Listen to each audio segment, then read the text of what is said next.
Hello everyone, welcome back. Preposition series के video number 3 में मैंने प्रीपोजिशन ऑन पर अलग अलग प्रकार के 6 कॉन्सेप्ट्स डिस्कस किए थे, अलग अलग प्रकार की 6 मीनिंग बतलाई थी और ढेर सारे एग्जांपल्स की मदद से मैंने उसके यूजेस भी आपको बतलाए थे। आज इस वीडियो में शेष बचे हुए जितने भी कॉन्सेप्ट्स हैं, जितने भी उसके यूजेस हैं और जितनी भी डिफरेंट मीनिंग्स हैं, वो सब कुछ बेसिक टू एडवांस मैं इस वीडियो में डिस्कस करने जा रहा हूँ। लेकिन इससे पहले कि मैं इस वीडियो को यहाँ से स्टार्ट करूँ, आपको मैं एक क्विक रिवीजन दे देना चाहता हूं कि मैंने पिछले वीडियो में आपको क्या क्या और कौन कौन से मीनिंग्स बतलाई थी ऑन पर। जरा यहां पर बोर्ड में देखिए, मैंने कुछ इस प्रकार की ये 10 डिफरेंट मीनिंग्स लिखी हुई थी। उनमें मैंने ये शुरू की 6, यहां तक कि सारे के सारे कॉन्सेप्ट्स मैंने डिस्कस किए थे। चलिए जरा यहां पर क्विक रिवीजन कर लेते हैं कि पहला कॉन्सेप्ट यानी ऑन का प्रयोग हम कहां पर करते हैं और किन किन मीनिंग में करते हैं, ये मैं आपको बतलाने जा रहा हूं। तो जरा देखिए, सबसे पहले मैंने आपको बतलाया था सर्टेन डे या सर्टेन टाइम या कोई डेट होती है। ध्यान दीजिए, अगर कोई निश्चित दिन का नाम लिखा होता है जैसे संडे, मंडे, ट्यूसडे वगैरह, अगर इसका नाम लिखा होता है या कोई एक निश्चितता का भाव प्रकट करने वाला कोई टाइम लिखा होता है तो उससे पहले ऑन का प्रयोग करते हैं और डेट से पहले हम ऑन का प्रयोग करते हैं। जरा देखिए, पहला एग्जाम्पल मैंने उसी के लिए लिखा हुआ है। देखिए यहाँ पर, आई शैल सी यू ऑन मंडे, मैं आपसे मंडे को मिलूंगा, तो यहाँ पर मंडे को मिलूंगा, ठीक है ना। तो यहाँ पर मंडे क्या है, दिन का नाम है और उसके पहले मैंने यहाँ पर ऑन का प्रयोग किया है। अगर यहाँ पर ऐसा कुछ लिखा हो, आई शैल सी यू ऑन मंडे मॉर्निंग, तो अब ये देखिए क्या है, मंडे की मॉर्निंग हो गई, तो ये एक निश्चित समय हो गया। तो यहाँ पर ऑन मंडे मॉर्निंग मैं ऐसा भी लिख सकता हूँ। अच्छा, डेट भी अगर यहाँ पर लिखी हो, जैसे आई शैल सी यू ऑन 31 ऑफ जून, आप ऐसा लिख सकते हैं। तो डेट अगर लिखी हो तो वहाँ पर आपको ऑन का प्रयोग करना होता है। पहला कॉन्सेप्ट ये था। इसके बारे में मैंने कई और एग्जाम्पल्स दिए थे। अगर डिटेल में आपको पढ़ना है, सीखना है, तो फिर उस पिछले वीडियो को ज़रूर देख लीजिएगा। दूसरी मीनिंग मैंने आपको बतलाई थी जो ऑन की होती है, वो ये है प्लेस से, यानी प्लेस के कॉन्टेक्स्ट में जब ऑन का प्रयोग किया जाता है तो उसका मीनिंग कुछ ऐसा होता है, टचिंग द सरफेस ऑफ। इसको मैंने डिटेल में आपको बतलाया है। अर्थात सरफेस का मतलब है कोई एक प्लेन जगह हो या प्लेन सरफेस हो और वहाँ पर अगर कोई चीज़ स्थिर अवस्था में रखी हुई है तो वहाँ उस पोजीशन को, यानी उस वस्तु की उस पोजीशन को शो करने के लिए आपको ऑन का प्रयोग करना होता है। जैसे यहाँ पर एक एग्जांपल लिखा हुआ है, the lamp is on the table. Okay, lamp कहाँ पर है, टेबल पर है और उसकी पोजीशन कैसी है, ऑन है। तो ऑन का मतलब क्या होता है, ऑन का मतलब होता है किसी सरफेस पर कोई वस्तु स्थिर अवस्था में टचिंग पोजीशन पर रखी हो। अब वो सरफेस किसी भी प्रकार की हो सकती है, जैसे डोर, कोई दरवाजा है, दरवाजे की भी अपनी एक सरफेस होती है। ओके, जैसे दीवार है, इस दीवार की भी अपनी एक सरफेस है। टेबल है, उसकी भी अपनी एक सरफेस है। वो सरफेस जो प्लेन है, कहीं से घिरी हुई, इनक्लोज्ड नहीं है। और अगर वहाँ पर कोई स्थिर अवस्था में कोई वस्तु रखी होती है तो उसके लिए हम ऑन का प्रयोग करते हैं। राइट, ये एक कॉन्सेप्ट था। तीसरा कॉन्सेप्ट, ही सा अ ट्राई कलर ऑन ए पोल। अब इसको अच्छी तरीके से देखिए, यहाँ पर क्या है, सपोर्टेड बाई, यानी ऑन का एक थर्ड अलग मीनिंग जो होता है उसका मतलब होता है सपोर्टेड बाई या अटैच्ड टू। अर्थात कोई वस्तु अगर किसी दूसरी वस्तु के सपोर्ट से अगर खड़ी हुई है या उससे अटैच्ड है तो वहां पर भी आप ऑन का प्रयोग करते हैं। जैसे यहां पर देखिए, ही सा, उसने देखा, क्या देखा, अ ट्राई कलर देखा, उसने एक तिरंगा देखा। तिरंगा और ये जो पोल, इस तिरंगे की पोल के साथ में किस प्रकार की पोजीशन है, इस पोजीशन को बतलाने के लिए ऑन का प्रयोग किया है। तो देखिए, पोल के ऊपर नहीं है, यानी पोल की सरफेस के ऊपर नहीं है। ये क्या है, ये पोल के साथ में ऐसा ही इस तरह से झंडा लगा होता है, ट्राई कलर लगा होता है, तो उससे अटैच्ड होता है। तो अटैच्ड या सपोर्ट के सेंस में भी हम ऑन का प्रयोग करते हैं। मैंने आपको पिछले वीडियो में इसको डिटेल में बतलाया है। अगला देखिए जरा, अगला कॉन्सेप्ट क्या था, अगला मीनिंग क्या था जो ऑन का है, अबाउट। अबाउट का मतलब होता है के बारे में या के संबंध में, कंसर्निंग। तो ऑन का प्रयोग हम अबाउट की मीनिंग में या कंसर्निंग की मीनिंग में भी हम ऑन का प्रयोग करते हैं। एग्जाम्पल यहाँ पर लिखा हुआ है, देखिए, जैसे he has written a book on Indian economy, उसने एक पुस्तक लिखी है, किस बात पर लिखी है, इंडियन इकोनॉमी का मतलब भारतीय अर्थव्यवस्था के बारे में। यहाँ पर ऑन का मतलब क्या है, भारतीय अर्थव्यवस्था के बारे में या किस संबंध में उसने एक पुस्तक लिखी हुई है, तो यहाँ पर ऑन का मतलब क्या होता है, अबाउट या कंसर्निंग इसका मीनिंग होता है। अच्छा, इसके बाद मैंने पिछले वीडियो में ही इसी बात को और डिस्कस किया क्या कि ऑन का एक मीनिंग होता है जब डायरेक्शन बतलाता है। डायरेक्शन का मतलब टूवर्ड्स, टूवर्ड्स का मतलब की ओर, जब किसी एक्शन को जब उसे दिशा दिखाई जाए। जैसे यहाँ पर देखिए, thousands of soldiers are marching on the town. अब यहाँ पर आपको कंफ्यूजन हो सकता है, टाउन कोई ऐसी चीज नहीं है जिसके ऊपर कोई चीज रखी हो। ध्यान दीजिए, यहाँ पर मार्च, मार्च यानी वर्ब है और इस वर्ब का इस टाउन से रिलेशन शो किया जा रहा है, ठीक है ना। तो यहाँ पर इसका मीनिंग क्या निकल के आता है, अच्छे से जरा देखिएगा। थाउजेंड्स ऑफ सोल्जर्स, हजारों सैनिक मार्च कर रहे हैं यानी आगे बढ़ रहे हैं। आगे बढ़ रहे हैं कहाँ की ओर, टाउन की ओर। तो यहाँ पर इस ऑन का मतलब डायरेक्शन है, टूवर्ड्स। आप यहाँ पर टूवर्ड्स लिख सकते हैं, कैसे, thousands of soldiers are marching towards the town, towards की ओर। तो डायरेक्शन को शो करने के लिए भी हम ऑन का प्रयोग करते हैं। और छठा जो यूज मैंने आपको बतलाया था वो इस सेंस में बतलाया था, in the position of. Position का मतलब कोई वस्तु अपने पास रखने के सेंस में हम ऑन का प्रयोग करते हैं। पोजीशन का मतलब होता है अधिकार। जैसे आई हैव ए पेन या आई हैव 2 कार्स, मेरे पास 2 कारें हैं। तो यहाँ पर हैव पोजीशन शो करता है, तो उसी मीनिंग को यहाँ पर ये ऑन भी शो कर सकता है। जरा देखिए यहाँ पर, have you got any money on you. यहाँ पर हैव देखिए हेल्पिंग वर्ब है ये, और गॉट मेन वर्ब है, ओके। और बहुत सारे स्पोकन सेंटेंसेस में इस तरह के जो वर्ब्स हैं वो यूज़ की जाती है। तो यहाँ इसका मतलब नहीं है हैव यू गॉट, इसका मतलब ये नहीं है कि कोई चीज़ तुम्हारे पास है। इनफैक्ट यहाँ पर जो भी मनी को तुम्हारे पास रखने वाली जो सिचुएशन है वो ऑन से हम प्रकट कर रहे हैं, और इसका मीनिंग कुछ ऐसा निकलता है, have you got any money on you. क्या तुम्हारे पास, यहाँ पर ऑन यू का मतलब तुम्हारे पास कुछ धन है, कोई धन है। एनी मनी का मतलब कुछ धन है, क्या तुम्हारे पास धन है, ऐसा कुछ पूछा जा रहा है। तो यहाँ पर इस ऑन का मतलब तुम्हारे पास है। ये सब कुछ मैंने बहुत डिटेल में पिछले वीडियो में डिस्कस किया था। अब अगर इन सभी बातों को आपको डिटेल में समझनी है तो फिर पिछला वीडियो ज़रूर देख लीजिएगा, क्योंकि वहाँ पर मैंने इन सभी पर कई एग्जाम्पल्स दिए हुए हैं। तो बेहतर आपको तरीके से समझना है तो पिछला वीडियो ज़रूर देख लीजिएगा। अब इसके आगे मैं वो सारी बातें आपको डिस्कस करने जा रहा हूँ। 4 तो ये हैं, अभी और भी 8-10 होंगी, मैंने काउंट तो नहीं किया, लेकिन अब आगे चलकर मैं इन सब को डिटेल में आपको डिस्कस करने जा रहा हूँ। तो चलिए यहाँ से वीडियो को शुरू करते हैं। तो चलिए स्टूडेंट्स, अब देखते हैं प्रीपोजिशन ऑन का कॉन्सेप्ट नंबर 7। जरा देखिए यहाँ पर मैं आपको क्या बतलाने जा रहा हूँ, कौन सा कॉन्सेप्ट बतलाने जा रहा हूँ। ऑन इज यूज्ड, ऑन का प्रयोग किया जाता है टू डिनोट, ये दर्शाने के लिए या बताने के लिए क्या, एट और इमीडिएटली आफ्टर द टाइम और ओकेजन। ध्यान दीजिए, ये मीनिंग होता है ऑन का। ध्यान दीजिए, ये ऑन का क्या मीनिंग होता है, ये मीनिंग होता है एट और इमीडिएटली आफ्टर द टाइम। तो किसी एक एग्जैक्ट टाइम पर या उस एग्जैक्ट टाइम के तुरंत बाद होने वाली घटना जब होती है, तो पहले जो घटना होती है उसके पहले आप ऑन का प्रयोग कर सकते हैं वो वाली सिचुएशन प्रकट करने के लिए। अब वो सिचुएशन कौन सी है, जरा इन 2 सेंटेंसेस को ध्यान से पढ़िए और फिर हम इसको सिंथेसिस बनाकर यानी एक सिंपल सेंटेंस में बनाएंगे इसको। देखिए यहाँ पर अलग अलग 2 सेंटेंसेस हैं, एक सेंटेंस ये है और एक दूसरा सेंटेंस ये है। देखिए जरा, ये दोनों अलग अलग सेंटेंसेस हैं। ही अराइव्ड एट होम, वो घर पहुंचा, राइट। अच्छा, ही डिस्कवर्ड द थेफ्ट, उसने या उसे चोरी के बारे में पता चला। इसी प्रकार यहाँ पर भी है, आई आस्क्ड फॉर इंफॉर्मेशन, मैंने कोई जानकारी मांगी और जानकारी मांगने के तुरंत बाद मुझे ये जानकारी मिली। ध्यान दीजिए, एक एक्शन ये हुआ और दूसरा एक्शन ये हुआ।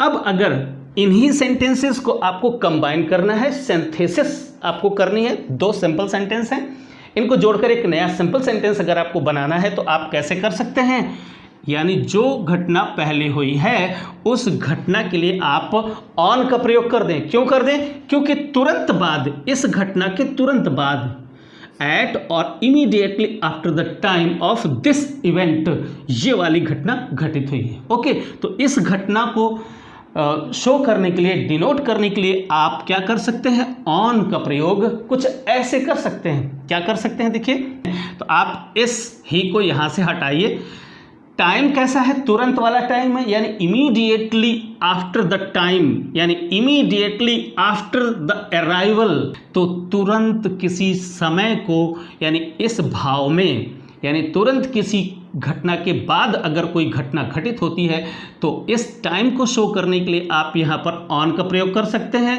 ऑन, और ही था यहाँ पर तो हिज कर दीजिए, ऑन हिज अराइवल। अब इस वर्ब को आप क्या करेंगे, यहाँ पर नाउन में चेंज कर दीजिए, और जब ये ऐसा बन जाएगा तो ये ऐसा बन जाएगा। देखिए, ऑन हिज अराइवल होम, उसके घर आगमन पर, यानी आगमन के तुरंत बाद ये हुआ क्या। अब यहाँ पर आप कॉमा लगा दीजिए, इस ही को स्मॉल लेटर में चेंज कर दीजिए, ही डिस्कवर्ड द थेफ्ट, और सेंटेंस ऐसे बन गया, on his arrival home he discovered the theft, यानी घर वापसी के तुरंत बाद। ये ऑन यहाँ पर क्या, तुरंत बाद का मीनिंग आपको सजेस्ट कर रहा है। और इस सेंटेंस को आप ऐसे लिख सकते हैं, कॉमा यहाँ पर लगाइए।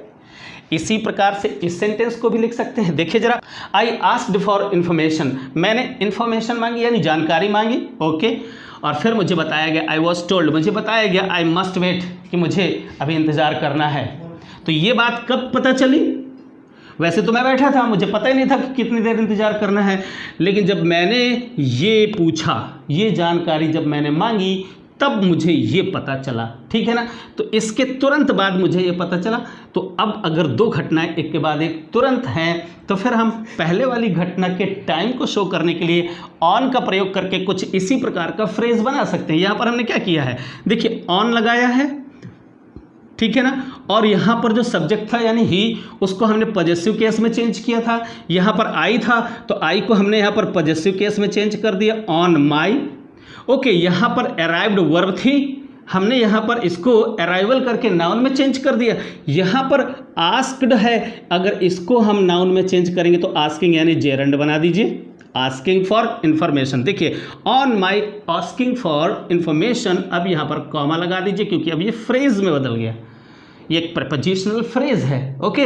अच्छा, तो देखिए, ये जेरंड है, ये भी नाउन का काम कर रहा है, ये नाउन तो ऑटोमेटिकली है। तो देखिए, ये नाउन, इसके पहले आपने ऑन लगाया, ओके, इस टाइम को शो करने के लिए। अब इसका मतलब क्या हो गया, जानकारी मांगने के तुरंत बाद आई वॉज टोल्ड, मुझे बताया गया, क्या बताया गया, आई मस्ट वेट। तो यहाँ पर इस ऑन का मतलब वही है, ध्यान दीजिए, एट द टाइम, मतलब कुल मिलाकर कि ये ऑन है, ये इस मीनिंग को कन्वे करता है। एक सेंस ऑन का ये भी होता है। चलिए अगली स्लाइड में बढ़ते हैं। प्रीपोजिशन ऑन की मीनिंग नंबर 8। देखिए, मीनिंग नंबर 8 में मैंने क्या लिखा हुआ है, ऑन का मतलब ये भी होता है नियर या क्लोज टू अ प्लेस, इसका मतलब ये भी होता है। अब ध्यान दीजिए कि प्लेस के कॉन्टेक्स्ट में जब ऑन का प्रयोग किया जाता है, तो आपको मैंने पीछे बतलाया कि जब किसी सरफेस में, यानी किसी समतल स्थान में जो कहीं से भी बाउंड्री से घिरा हुआ नहीं है, अगर उसके ऊपर टचिंग पोजीशन में कोई वस्तु अगर रखी होती है तो वहाँ पर ऑन का प्रयोग करते हैं। जैसे मेज पर, जैसे रोड पर, अगर रोड की सतह है और रोड के ऊपर है तो वहाँ पर भी करते हैं। लेकिन ध्यान दीजिए, यहाँ पर मैं आपको क्या बतला रहा हूँ, नियर और क्लोज टू अ प्लेस। यहाँ पर एक कॉन्सेप्ट है, ज़रा ध्यान दीजिए। सपोज ये रोड है, ठीक है ना, अब ये रोड एक लाइन है और इस लाइन के अगर साइड में घर बने हुए हैं, ये घर बना हुआ है, ये घर बना हुआ है, ये घर बने हुए, ठीक है ना, तो ये इस रोड के क्लोज हैं, यानी क्लोज टू अ प्लेस। ये प्लेस क्या है, ये रोड है, तो इसको प्लेस मानिए और इसी के क्लोज अर्थात समीप ही कोई चीज़ है, नियर मीन्स नज़दीक ही कोई घर है, कोई अन्य कोई चीज़ खड़ी हुई है, यहाँ पर घर ही नहीं कोई दूसरी भी चीज़ है, तो भी हम यहाँ पर इस सेंस में, यानी यहाँ पर अगर कोई बस खड़ी हुई है तो यहाँ पर तो ठीक है, कोई बात ही नहीं, वो तो है ही ऑन द रोड, यहाँ पर तो है ही। लेकिन अगर घर है तो घर थोड़ी ना रोड के ऊपर होता है, नहीं, घर तो क्या होता है, या स्कूल की बिल्डिंग क्या होती है, घर उस रोड के ठीक बगल में। तो आप इस जरा कॉन्सेप्ट को अच्छे से याद रखिए। अगर किसी लाइन के अगल बगल सटी हुई अगर कोई चीज़ें हैं, कोई इमारतें हैं, घर मकान है, गांव है, किसी नदी भी क्या है, एक लाइन के रूप में ही बहती है, ठीक है ना। सपोज ऐसे नदी जा रही है, ठीक है, इस लाइन के रूप में नदी बहती है, और अगर उसके अगल बगल कोई गांव वगैरह बसा हुआ है घर वगैरह बसे हुए हैं तो ये नज़दीक हैं या क्लोज टू। ओके, तो अब ध्यान दीजिए कि इस सेंस के लिए भी, इस सेंस के लिए तो हम यूज़ करते ही करते हैं, बट इस लोकेशन के लिए भी हम ऑन का ही प्रयोग करते हैं। एग्जाम्पल्स पढ़ेंगे, आपको बातें समझ में आ जाएंगे। देखिए, her school is on the main road. उसका स्कूल है वो मेन रोड पर है, तो मेन रोड तो भाई रोड तो ये जा रहा है, तो मेन रोड के ऊपर थोड़ी ना हो सकता है कोई स्कूल, रोड के बगल में ही होगा। तो इस सेंस में ध्यान दीजिए, ये रोड जा रहा है और इस रोड के ठीक बगल में कोई घर मकान है, तो वहाँ पर इस सेंस में यानी नियर या क्लोज टू अ प्लेस के सेंस में हम ऑन का प्रयोग करते हैं। यहाँ पर ऑन का प्रयोग होगा, ठीक है ना। There are shady trees on both sides of the road. यहाँ पर भी देखिए एक रोड की ही बात हो रही है, ठीक है ना। देयर आर शेडी, छायादार पेड़ है, ऑन बोथ साइड्स। यहाँ पर देखिए ये साइड हो गई या ये साइड हो गई, ये साइड ये रोड जा रहा है, इस साइड पर भी शेडी ट्रीज हैं, इस साइड पर भी हैं, तो यहाँ पर हम ऑन द रोड ही का प्रयोग करेंगे। ओके, यहाँ पर ऑन बोथ साइड्स ऑफ यानी दोनों तरफ का मतलब दोनों रोड के इस तरफ भी और इस तरफ भी, क्लोज या नियर के सेंस में हम यहाँ पर ऑन का प्रयोग करेंगे। एक और sentence, there is a village on the bank of the river.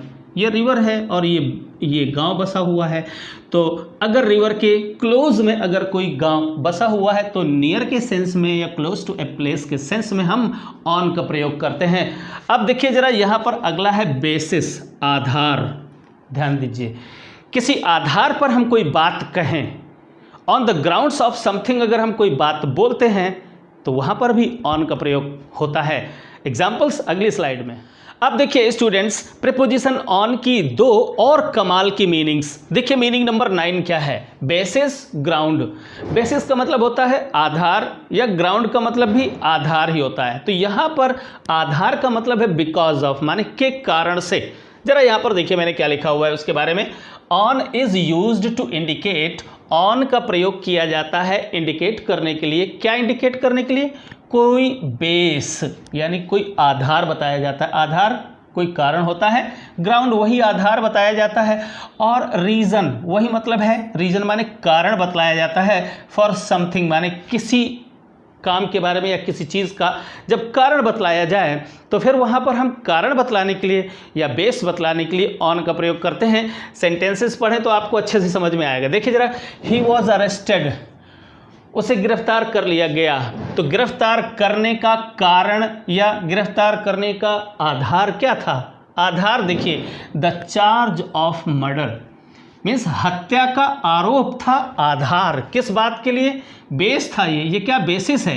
ये बेस है। The charge of murder, murder का मतलब हत्या, हत्या का जो आरोप है यही वो ग्राउंड है, यही वो बेसिस है जिस बेसिस पर उसे अरेस्ट किया गया। तो ध्यान दीजिए, इस क्रिया और इस फ्रेज यानी जो नाउन फ्रेज है इसको जोड़ने के लिए एक प्रेपोजिशन की ज़रूरत है, और वो प्रेपोजिशन कौन सा होना चाहिए? बेस बतलाने वाला होना चाहिए। तो बेस बतलाने के लिए भी हम ऑन का प्रयोग करते हैं। तो माय डियर स्टूडेंट्स, मैंने शुरू में बोला था कि ये दिखने में बहुत छोटे होते हैं लेकिन ये बहुत ही कमाल के होते हैं, खतरनाक भी बहुत होते हैं, और बहुत सारी मीनिंग ये अपने आप में। अभी मैं ये मीनिंग नंबर 9 बतला रहा हूँ, अभी ये 10 लिखी हुई है, अभी इसके बाद भी मैं आपको 6-7 मीनिंग और बतलाने जा रहा हूँ।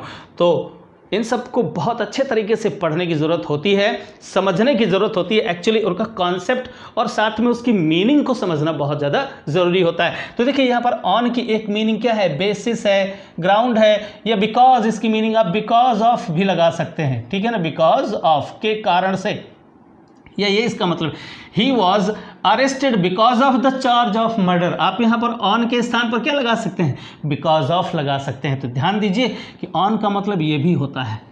क्लियर? ओके, अगला सेंटेंस देखिए, on your advice I sent him the money. मैंने उसको धन भेजा, उसके लिए मैंने धन भेजा। तो धन भेजा तो किस आधार पर भेजा? किस ग्राउंड पर भेजा या किस कारण से धन भेजा? तो आप देखिए, आधार, ग्राउंड या कारण से। किस कारण से? ऑन योर एडवाइस, तुम्हारी एडवाइस के कारण से। ध्यान दीजिए, यहां पर आप ऑन के स्थान पर बिकॉज ऑफ का यूज कर सकते हैं। बिकॉज ऑफ योर एडवाइस यानी तुम्हारी एडवाइस के कारण से मैंने उसको धन भेजा, ठीक है ना। तो ध्यान दीजिए, यहां पर ऑन का प्रयोग क्या होता है? ये बेसिस होता है, ग्राउंड या बिकॉज होता है। अगला देखिए, मीनिंग नंबर 10, मीनिंग नंबर 10 क्या है? इन एडिशन टू या फॉलोइंग। जब कोई एक ट्रांजिटिव वर्ब रखी हो, ट्रांजिटिव वर्ब के बाद नाउन रखा हो, तो आप तो जानते हैं कि ट्रांजिटिव वर्ब के बाद अगर कोई उसका डायरेक्ट ऑब्जेक्ट रखा है तो कोई प्रीपोजिशन आएगा नहीं, मैंने आपको पिछले वीडियो में डिस्कस किया था।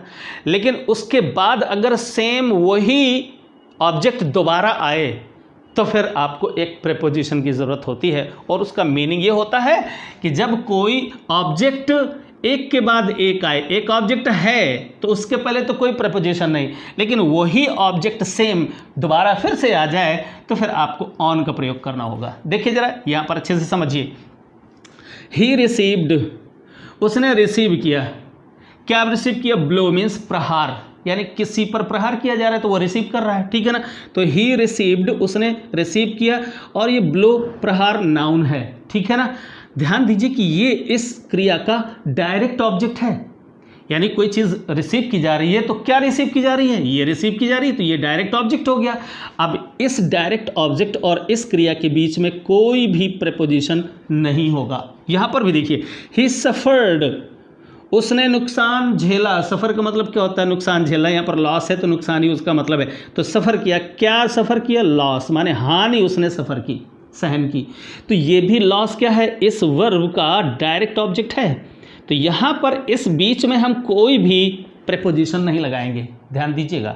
लेकिन अगर सेम वही चीज़ रिपीट हो रही है, ब्लो ऑन ब्लो, ध्यान दीजिए, ब्लो के बाद फिर से ब्लो अगर रिपीट हो रहा है, ये ब्लो इस क्रिया का ऑब्जेक्ट है और ये वाला ब्लो भी इसी क्रिया का ऑब्जेक्ट है।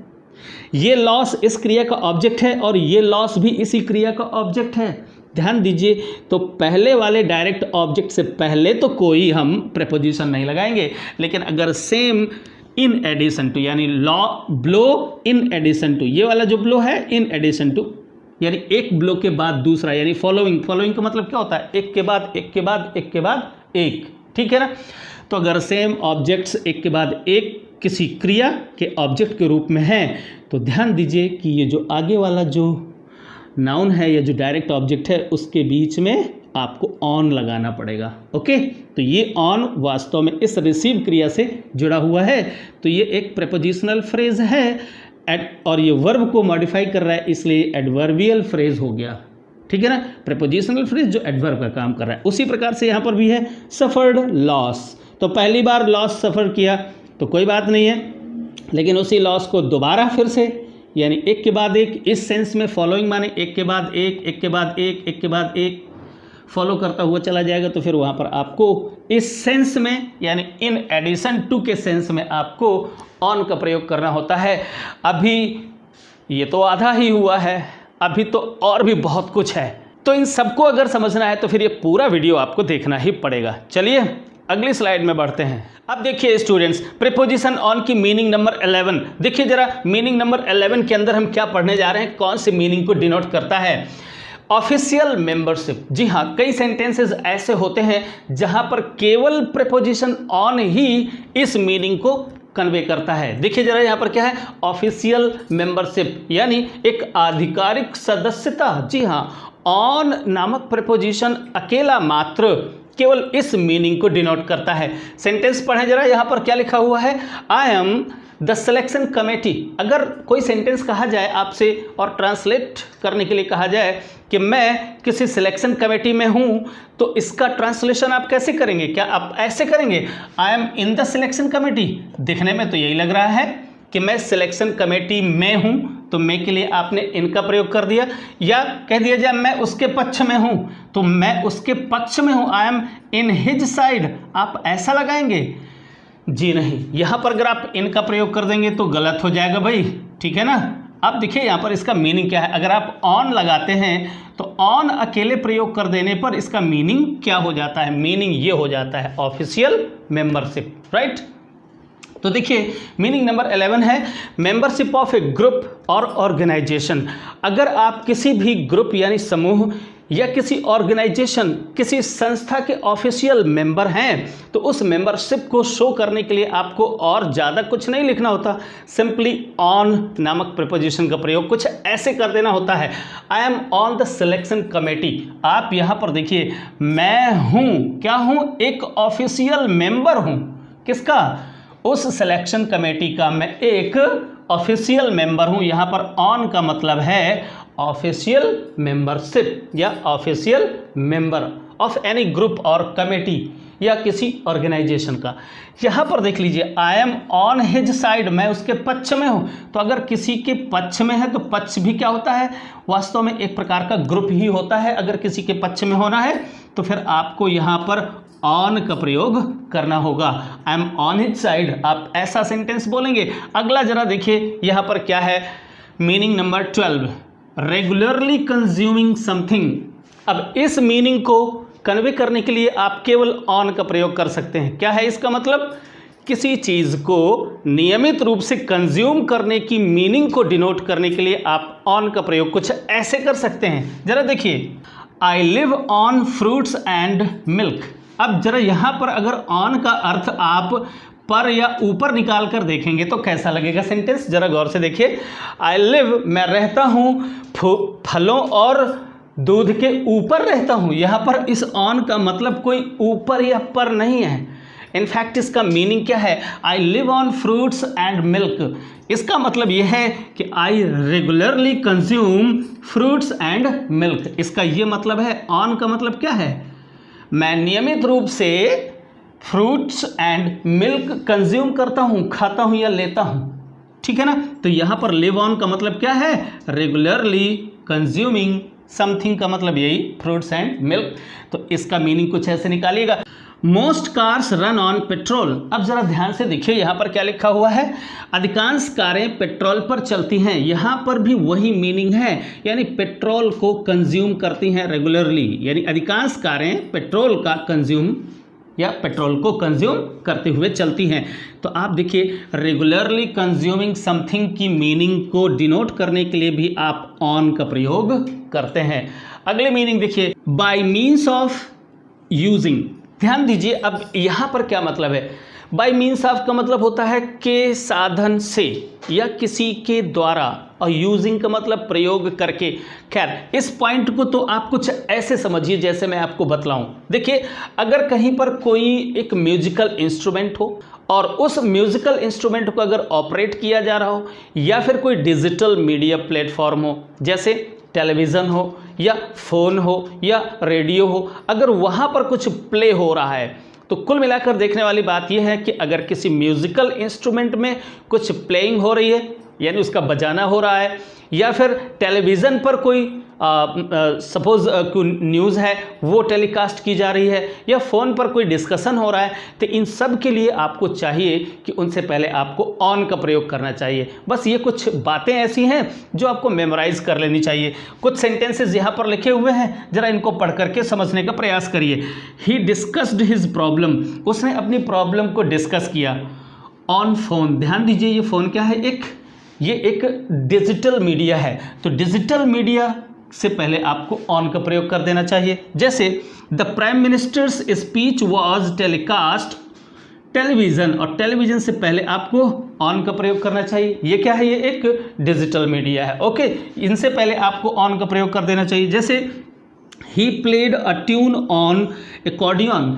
एकॉर्डियन भी एक म्यूजिकल इंस्ट्रूमेंट होता है, हारमोनियम टाइप का, जिसको ऐसे पुश करके और बजाया जाता है।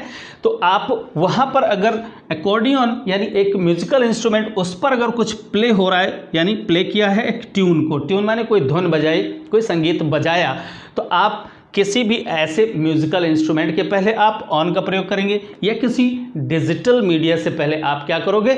ऑन का प्रयोग करोगे। ये छोटी सी बात है जो आपको मेमोराइज कर लेनी चाहिए। अब चलिए देखते हैं यहाँ पर फाइनेंशियल सपोर्ट अगली मीनिंग है। इस मीनिंग को कन्वे करने के लिए आप ऑन का प्रयोग करते हैं। बस थोड़ी सी बातें और हैं, पूरा वीडियो देख करके जाइएगा। अब देखिए स्टूडेंट्स, प्रीपोजिशन ऑन की मीनिंग नंबर 14। देखिए यहाँ पर मीनिंग नंबर 14 में फिनेंशियल सपोर्ट है। जी हाँ, अब आपके सामने कुछ सेंटेंसेस ऐसे होंगे जहां पर ऑन, केवल एक मात्र शब्द जो ऑन है, वो फिनेंशियल सपोर्ट की मीनिंग को कन्वे कर रहा होगा। सेंटेंस जरा ठीक से पढ़िए और समझने का प्रयास करिए। आई लिव, मैं जीता हूं या रहता हूं। अब इसके बाद ये वास्तव में ऑब्जेक्ट अगर है तो किसी प्रीपोजिशन की ज़रूरत ही नहीं है, लेकिन अगर क्रिया के बाद यानी इस फाइनाइट वर्ब के बाद में ये उसका ऑब्जेक्ट नहीं है तो आपको एक प्रीपोजिशन की ज़रूरत पड़ेगी। अब देखिए ज़रा, यहाँ पर पहले तो जान लें क्या ये एक ट्रांजिटिव वर्ब है। तो आई लिव, मैं जीता हूँ या रहता हूँ, तो मैं क्या रहता हूँ, क्या जीता हूँ। अगर हम क्या नामक कोई एक क्वेश्चन करते हैं तो हमें फिर उसके आंसर में जो मिलना चाहिए वो क्या है, वो डायरेक्ट ऑब्जेक्ट होगा। लेकिन यहाँ पर मैं जीता हूँ या मैं रहता हूँ, इसका कोई ऑब्जेक्ट तो हो ही नहीं सकता, इसलिए ये इंट्रांजिटिव वर्ब है और ये इसका ऑब्जेक्ट नहीं है, इसलिए आपको यहाँ पर एक प्रीपोजिशन की ज़रूरत पड़ेगी। आप ध्यान से देखिए यहाँ पर आप किस प्रीपोजिशन का प्रयोग कर सकते हैं।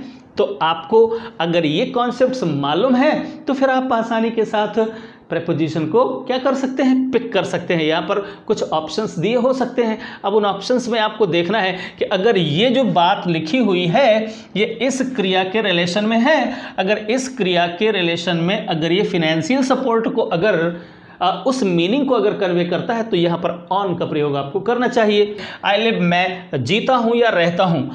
द लिटिल मनी यानी उस थोड़े से धन पर मैं गुजारा करता हूँ। सेंट बाय माई सन यानी मेरे पुत्र के द्वारा भेजे गए उस थोड़े से धन पर का मतलब इस धन के सपोर्ट पर मैं गुजारा करता हूं, तो यहाँ पर ऑन आ जाएगा। यानी ये एक फिनेंशियल सपोर्ट है जो मेरे जीने का सहारा बनी हुई है, यानी ये एक आर्थिक मदद है। ठीक है ना, तो इस आर्थिक मदद वाले इस कॉन्सेप्ट को दिमाग में रखिएगा और जब कभी भी ऐसा कोई सेंटेंस है तो वहाँ पर ऑन का प्रयोग आपको करना चाहिए। जैसे यहाँ पर एक सेंटेंस है, I feed a big family, तो यहाँ पर आई फीड का मतलब होता है खिलाना। ओके, तो फीड का से मतलब यह है कि मैं अपनी एक बड़ी फैमिली को खिलाता हूँ या भोजन देता हूँ, तो ये तो एक हो गया डायरेक्ट ऑब्जेक्ट, तो इसके लिए किसी प्रीपोजिशन की जरूरत है ही नहीं। ओके, आगे बढ़ते हैं। यहाँ पर एक प्रीपोजिशन की जरूरत पड़ेगी। I feed a big family, मैं एक बिग फैमिली यानी बड़े परिवार का भरण पोषण करता हूँ इस फिनेंशियल सपोर्ट से। देखिए 4000 रुपीज़ अ मंथ यानी एक महीने में 4000 रुपए की फाइनेंशियल सपोर्ट से मैं अपनी बिग फैमिली का भरण पोषण करता हूं, तो ये भी एक फाइनेंशियल सपोर्ट ही है। यहां पर भी आपको ऑन का प्रयोग करना चाहिए। ओके, अच्छा, अब अगली मीनिंग देखते हैं, अ पर्पज और स्टेट। अब यहां पर देखिए जरा, अब ये जो ऑन नामक प्रीपोजिशन है ये पर्पज मीन्स उद्देश्य या किसी स्टेट मीन्स अवस्था की सिचुएशन को भी प्रकट कर सकता है। तो यहाँ पर देख रहे हैं आप, कभी पर्पस इसकी मीनिंग होती है, कभी रीज़न इसकी मीनिंग होती है, बहुत सारी मीनिंग्स होती हैं और उन सभी मीनिंग्स को आपको एक एक करके बहुत अच्छे तरीके से अपने दिमाग में सेट कर लेना चाहिए। ज़रा एग्जाम्पल्स देखते हैं यहाँ पर क्या है। अब पर्पस और स्टेट को शो करने के लिए यहाँ पर आप ऑन का प्रयोग करेंगे। देखिए, ही हैज़ गॉन अब्रॉड, वह अब्रॉड गया है, विदेश गया है। अब विदेश जाने का अगर पर्पज़ कुछ इस तरीके से, अगर यहाँ पर ये कोई एक नाउन रखा हुआ है तो नाउन से पहले आपको यहाँ पर ऑन रखना है और ये जो ऑन है ये क्या कर रहा है, ज़रा देखिए, इस पर्पज़ को शो कर रहा है। वो अब्रॉड गया है, विदेश गया है, तो विदेश जाने का उद्देश्य क्या है यानी पर्पज़ क्या है, अ बिजनेस टूर। कि बिजनेस टूर वास्तव में उसके विदेश जाने का पर्पज शो कर रहा है। इसी प्रकार से ये देखिए स्टेट को शो करेगा।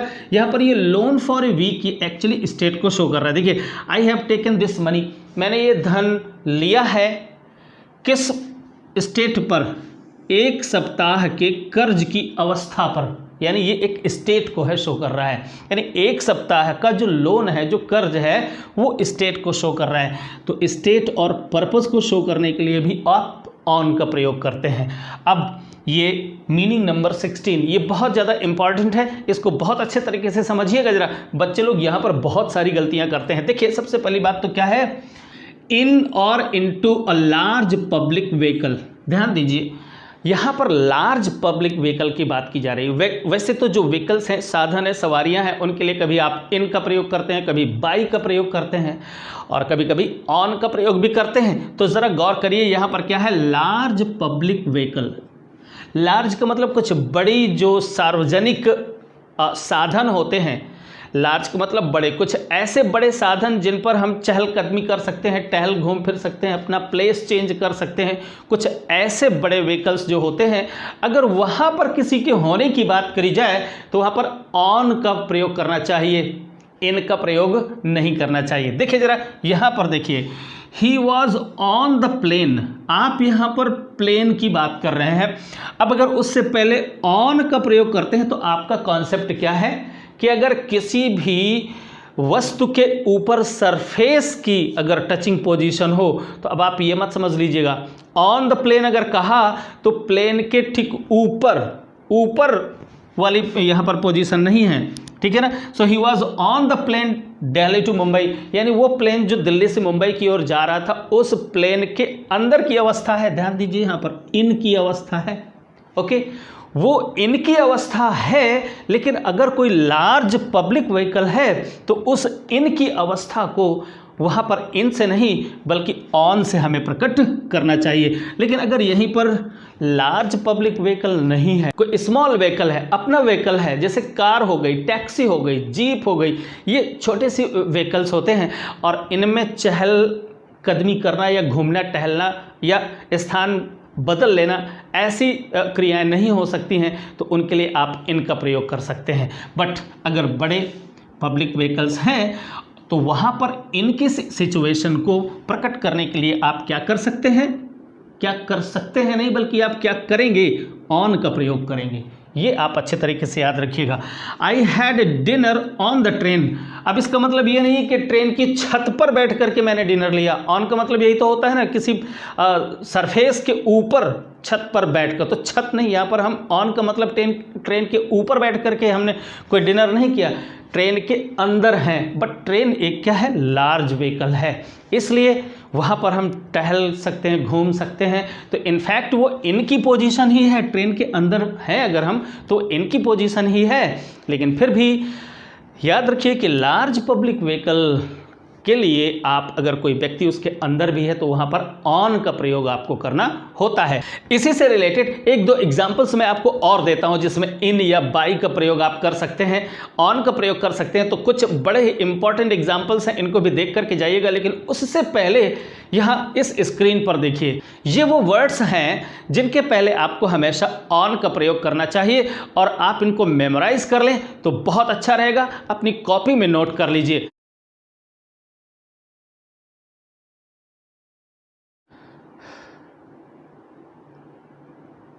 अब चलिए अगली स्लाइड में और वो 2-3 एग्जाम्पल्स और देख लेते हैं।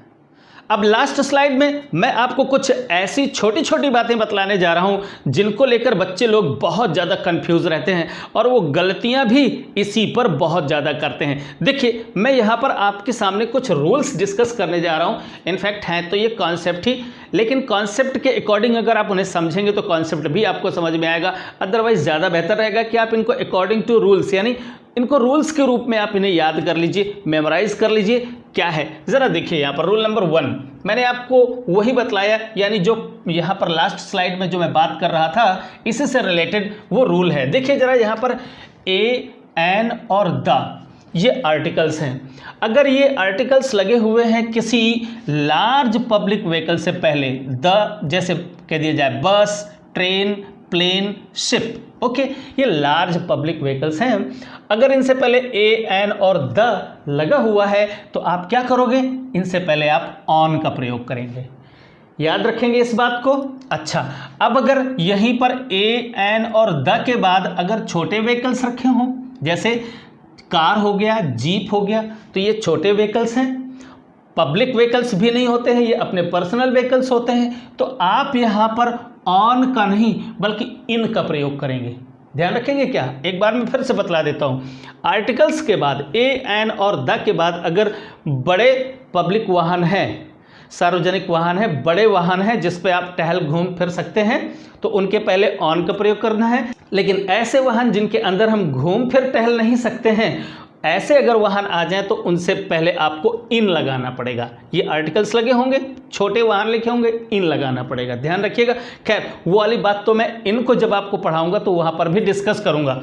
अच्छा, अब दूसरे रूल के अंदर क्या है, ए, एन यानी आर्टिकल्स लगे होंगे। साथ ही साथ अगर ये छोटे छोटे वाहन के नाम लिखे हों, जैसे साइकिल, स्कूटर, मोटरसाइकिल, अगर यहाँ पर ऐसे लिखा हुआ है तो भी आपको ऑन का प्रयोग करना है। ध्यान रखेंगे, क्या करना है, ऑन का प्रयोग करना है। या फिर ए, एन ना हो, कोई पॉजेसिव एडजेक्टिव रखा हो, जैसे माई, हिज, योर, अगर ऐसा कोई पॉजेसिव एडजेक्टिव रखा हो और उसके बाद ये छोटे व्हीकल्स हैं यानी ये छोटे वाहन हैं, अगर ये है तो यहाँ पर भी आपको ऑन का प्रयोग करना होता है। कुछ एग्जाम्पल्स हैं, इनको जरा अपने दिमाग में बहुत अच्छे से बिठा लीजिए। देखिए जरा, ही वॉज ऑन ए बस, वह क्या है, ही वॉज ऑन।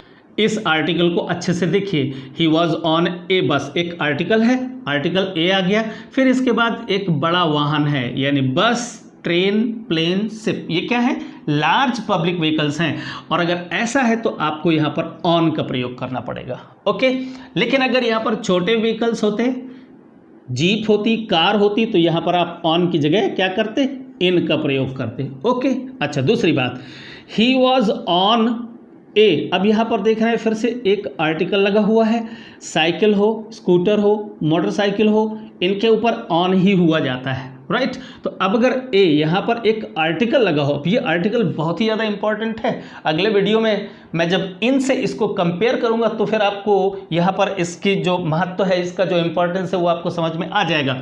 अच्छा, तो ए से पहले आपको ऑन लगाना है, राइट। अगर कोई आर्टिकल रखा हो या फिर कोई इस तरह का, देखिए अगर कोई पॉजेसिव एडजेक्टिव रखा है तो भी आपको ऑन का प्रयोग ही करना चाहिए, ठीक है। तो ये छोटी छोटी सी बातें हैं, इनको अच्छे से मेमोराइज कर लीजिए, दिमाग में रख लीजिए। यहाँ पर कभी कभी इन वाहनों से पहले बाई का प्रयोग भी होता है, इन का प्रयोग भी होता है। तो कब बाई का प्रयोग होता है, कब इन का प्रयोग होता है, बहुत छोटे से माइनर से अंतर हैं और इन अंतरों को जानना बहुत ज़्यादा ज़रूरी है। लेकिन मैं ये सब कुछ डिस्कस करूँगा अब अगले वीडियो में, जब मैं प्रीपोजिशन इन को लेकर के आऊँगा। तो अब इस वीडियो को मैं यहीं पर समाप्त करता हूँ। अगर आप मेरे चैनल के लिए नए हैं तो भाई आपको तुरंत ही सब्सक्राइब कर लेना चाहिए और बेल आइकन को दबाकर ऑल सेलेक्ट कर लेना चाहिए। और भाई मैं कहना भूल जाता हूँ, शुरुआत से मैं पढ़ाने में कुछ ऐसा बिजी हो जाता हूँ कि आपसे कह ही नहीं पाता हूँ कि लाइक तो ज़रूर करना है भाई, और एक कमेंट सभी को ज़रूर यहाँ पर नीचे ड्रॉप करना है। चलिए अब मिलते हैं अगले वीडियो में बहुत जल्द।